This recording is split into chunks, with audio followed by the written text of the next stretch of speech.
Greetings. We have three topics that we'll cover today.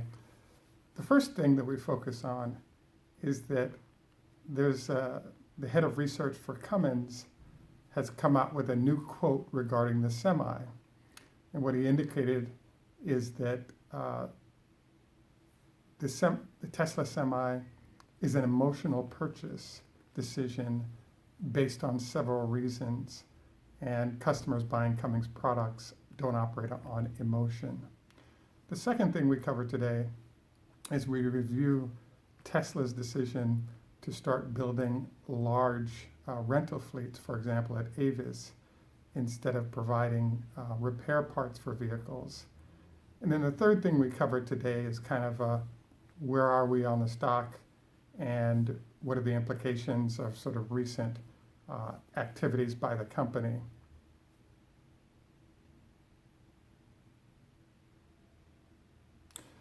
This is Greg for Tesla Fan Insight.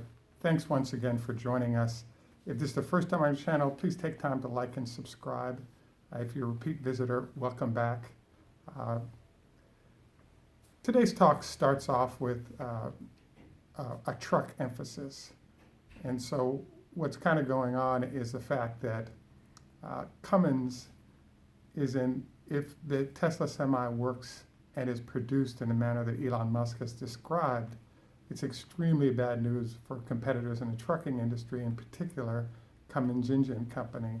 And as we've discussed previously, the big problem that shows up is that if you have 4 motors on the wheels of the vehicle, you actually don't need a large engine and the 2,000 parts that go with it. So Cummins is particularly vulnerable because unlike Daimler that has Detroit Diesel or other manufacturers that make money on other parts of the truck, Cummins is really focused its largest portion of revenue on those diesel truck engines. And it's a huge problem to have that business go away in any rapid sequence. So we did some research. Periodically, we like to really focus on what's going on with trucks, what the new information might be. And in this case, I thought it was fascinating that the head of research for Cummins, for the whole company, came across with a statement that he made that suggests that the interest in Cummins or in Daimler's or Tesla's semi is folks that are operating on emotion and not logic. And I was kind of stunned because the companies that have purchased and put up there are about 3,000 trucks that have been ordered in the early order period. And the companies that have put forward the money for those orders include, very savvy players, including UPS, Walmart, JB Hunt, a lot of companies with a lot of engineers that understand what does and does not work. And so for Cummins to suggest that some of the smartest companies in the world are operating on emotion versus on bottom line performance was kind of a stunner. The first item that he covered in terms of his emotional analysis of Tesla or the Tesla Semi and moving to electric immediately was the fact that the amount of batteries or the weight of the batteries would consume so much of the haulable weight of the vehicle that the whole concept does not work. So I wanted to highlight what we've discussed previously, which is his analysis when you use the 18650 batteries that are widely available in the marketplace is actually accurate. A truck that's capable of moving 80,000 pounds, in essence, for any reasonable distance, let's say 300 miles, requires a battery pack in 18650 batteries that comes in at, call it 60,000 pounds. So the battery pack is actually in the 40 to 50,000 pound range, but when you add the truck to it, the net of all the weight is about 65,000 pounds, leaving only about 15,000 pounds of freight carrying ability. So his assessment in the case of the 18650 battery is actually quite accurate. The key problem, though, with this, as we all know, is that Tesla's building his own 2170 batteries, and the assessment there is that the 2170 battery produces double the power at half the weight. So the argument made by Elon Musk is that the truck doesn't weigh any more than the current diesel engines do, which means the carryable freight weight is the distance between 35,000 pounds and 80,000 pounds US. And so that's sort of the first part of the argument that was made that I think is kind of crazy and kind of surprising that somebody at that level kind of really seems to not have done their homework. The second problem that was highlighted that he presented, as you see on the list, is he pointed out that the cost of these batteries would be prohibitive. The argument there is that a finished truck is about $130,000 if it's diesel with a Cummins engine in it. And the iteration of trucks with the 18650 battery and 300-mile range, the batteries alone are about $200,000, $225,000, and the remainder of the truck is another, call it $80,000. So the 18650 batteries that are currently on the market, in essence, have a finished truck price of between $300,000 and $400,000. So in this case, again, he's right about it being too expensive when you're competing with a 135K truck, even with reduced cost of repair. The number gap is too wide, and even Walmart wasn't able to successfully produce their own vehicles after doing the research because the price point was too high for the finished product. So I found this really fascinating because once you switch to the 2170 battery, the pricing on the trucks is somewhere between $150,000 and $200,000. And so while this is more expensive than what you might do with a regular diesel truck, the savings really comes in the form of the fact that among many savings is both the repair cost being lower and the difference in fuel economy.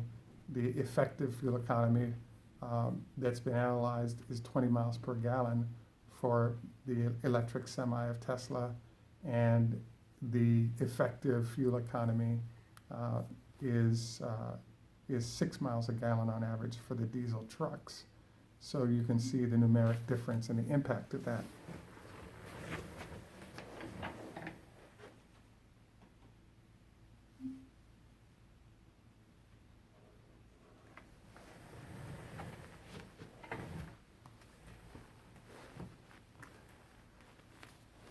So bottom line is the second point made about the high price of the vehicle making it an unreasonable solution is refuted.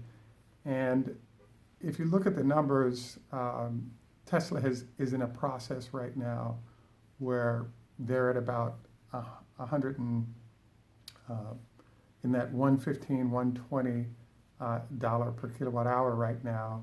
The industry is about $150 per kilowatt hour in terms of cost.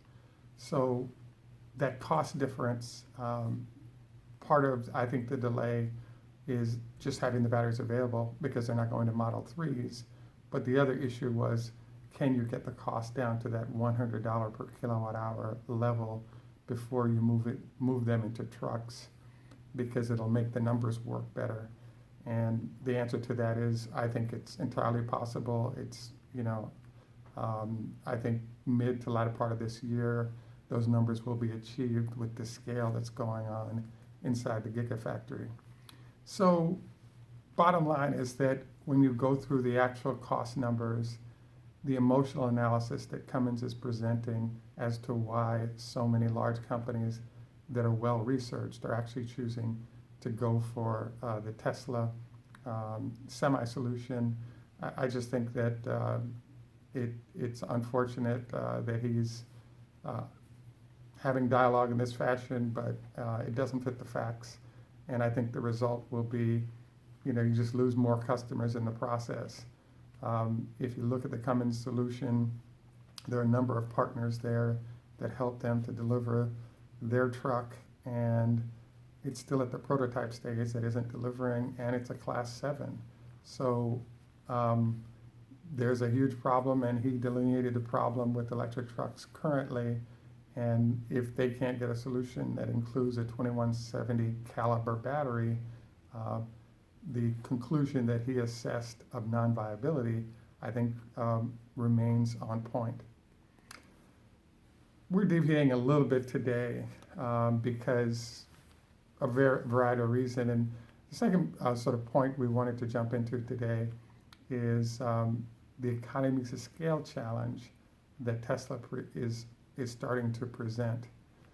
So one of the scenarios for where Tesla goes in the future is that all of a sudden very large companies will be able to come in with new battery technology that allows them to sort of leapfrog Tesla on cost and range, and all of a sudden Tesla's put out of business, and the fact that they have a gigafactory, it becomes kind of an anvil rather than a supportive to success type of thing that it's been thus far.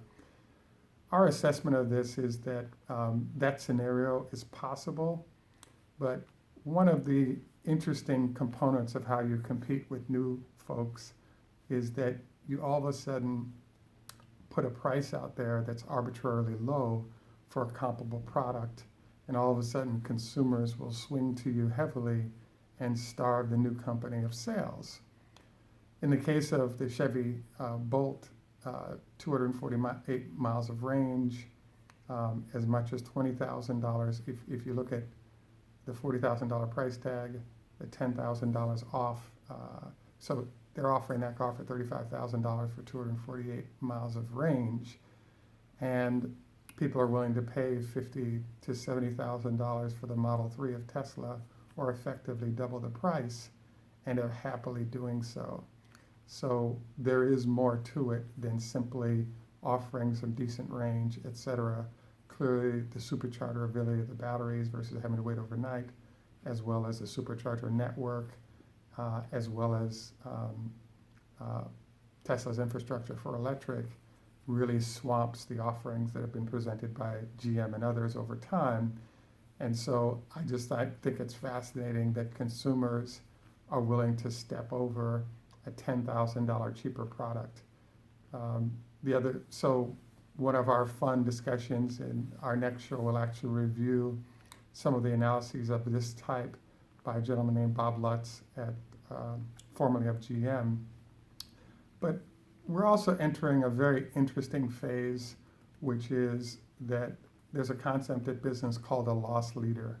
So basically, if you can sell the product cheap enough, you can sustain it with profits elsewhere, you can in essence take a loss on one product and force somebody out of business, in this case Tesla. As Tesla enters the global market, both Europe and Asia, you now have large companies like Daimler, BMW, and GM that have to compete on all these fronts.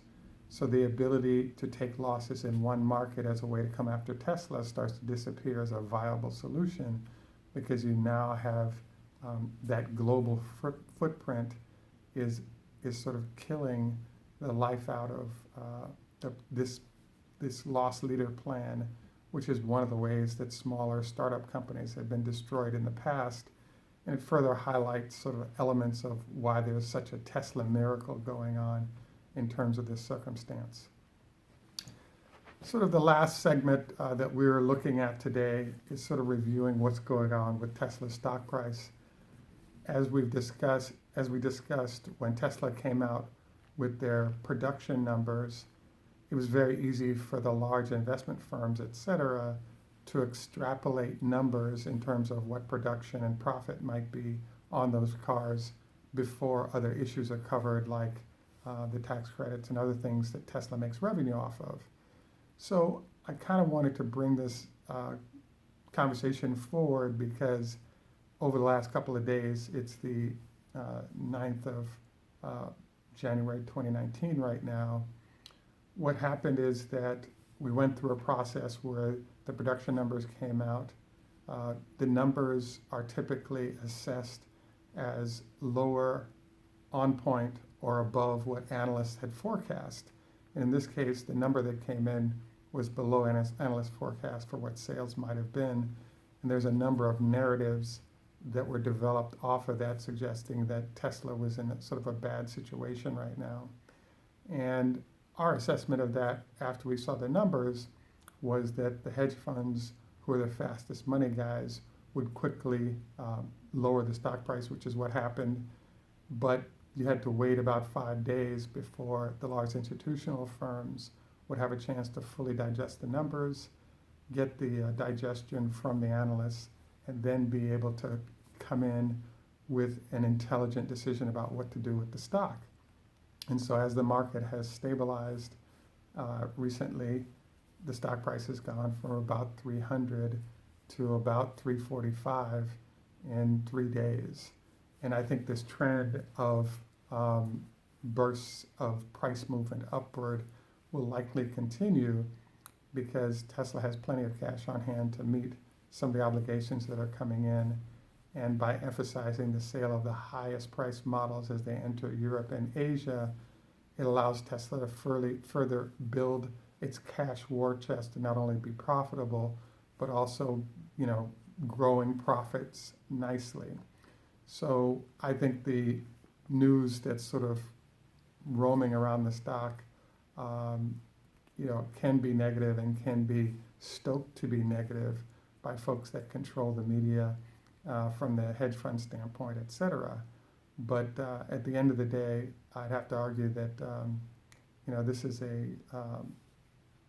this is a situation where I think it's a great opportunity to buy the stock because there are stabilizing entities and forces that are going on that I think support nice growth, if not dramatic growth in the stock price, particularly as battery production keeps increasing and new products like the truck are lined up behind the Model 3 production. The one last item that we're sort of roaming through here is that there was news that came out this week that Tesla has created a large 350 car fleet of rental cars with Avis. And on the surface, this sounded really cool. You now have rental car companies other than Enterprise that have started renting out Teslas, and I think this is a really good point. We believe that one of the things that's going on with that rental fleet is that I think it's a creative way to deal with some of the repair issues in terms of production of parts that Tesla's having. As you all know, there are a number of owners that have been waiting extended periods of time, as long as a year, to get parts to get their car back on the road. And some folks have gotten to the point of just fix it themselves or come up with other methods. But in general, there's been a problem associated with the degree to which Tesla is taking the responsibility of repair seriously. And so that's kind of what's a big discussion. So I think it's a very interesting solution to sell a fleet of vehicles to a service company, and those customers potentially waiting for parts can now rent the equivalent of what they were driving indirectly from Tesla as a way to sort of ease the pain of the wait. I believe that this is a very creative solution because on one hand, Tesla sells more cars, in essence to an outside company, so they keep their production lines going. They also are able to help meet customer needs when there's a discussion of poor quality of customer service when it comes to repairs. So I don't think it's a perfect idea because you prefer for those folks to get the parts they need, fix their car, and be done with it. But I do think this is a creative method for trying to figure out the service challenges and at the same time finding a way to grow the sales of the company. So it'll be interesting to see the accounting friends that are out there who are experts in accounting to assess what your impressions are of this technique of boosting sales kind of through the back door. So kudos to the folks at Tesla that came up with this, and we'll see how that goes. The final sort of coverage item that we've covered previously and that's sort of rolling through is a whole discussion that's going on regarding we have a show coming up, and the show's topic or general topic is the fact that is it possible that the Model 3 success could actually bankrupt Tesla? And what this is about is the fact that there's an interesting element of business called cost accounting. And one of the conversations we were having with one of our viewers was the fact that it's a 3-hour drive to and from the service facility to them by the Tesla technician. So theoretically, that technician may be doing other jobs on his way back to and from the customer site. But an interesting question kind of pops up, which is, while that individual is driving in both directions, they're still being paid on an hourly basis by Tesla. When they arrive, the cost of that repair, even if it's a half hour or whatever it may be, has to be the cost of that person's time plus the parts plus what they did on that job. So that number is a fairly large number, and one of the problems in cost accounting is that is it less costly to simply rent a facility and have the customer bring that product to that facility, or is it better for the service person to have to drive all that distance out there? And the answer to this is, hey, how are you?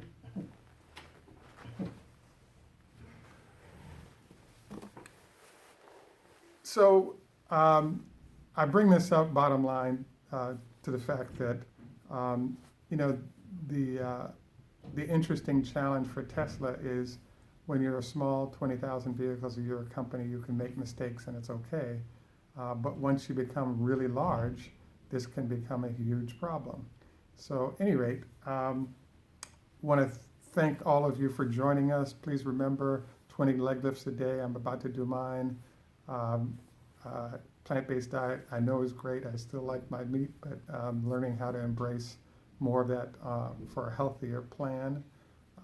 Wanted to thank you for joining us once again. Look forward to your comments, inputs, etc. This is Greg for Tesla Fan Insight.